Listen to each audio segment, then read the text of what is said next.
Le programme a été quelque peu chamboulé. En temps normal, à Ferme Expo, on s'attend à voir des vaches, beaucoup de vaches. Cette année, seules 9 sont présentes. Elles arrivent toutes de l'agro-campus de Tourfondette. On n'était pas forcément préparé à cette restriction d'animaux, de présence de bovins sur le salon. Donc on a dû s'adapter en dernière minute, tout comme l'organisation du salon d'ailleurs. Normalement, on n'emmène que 5 vaches, on n'en prépare que 5. J'en dresse que 5 pour participer au concours Pré-Molstein avec mes élèves.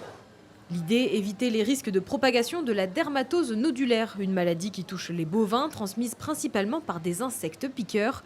Si la région Centre-Val de Loire est épargnée pour le moment, Ferme Expo applique tout de même le principe de précaution. Donc le fait qu'il n'y ait qu'un élevage, il n'y a pas de mélange, donc il n'y aura pas de contamination de quoi que ce soit. Et on a aussi mis l'accent plus sur les moutons et les chèvres, qui sont des élevages qu'on a aussi en Touraine.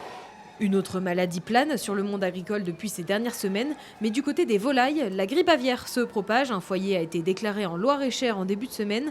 À Ferme Expo, les oiseaux présentés ne proviennent pas d'élevage en plein air, donc a priori pas de risque particulier. On a la chance de ne pas avoir eu de foyer chez nous, et donc tout ce qui était prévu ici en exposition a pu avoir lieu.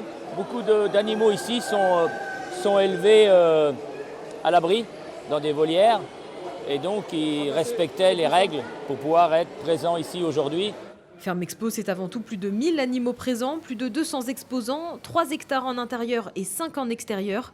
Et pour la première fois depuis 2015, le grand hall du parc des expositions est lui aussi investi.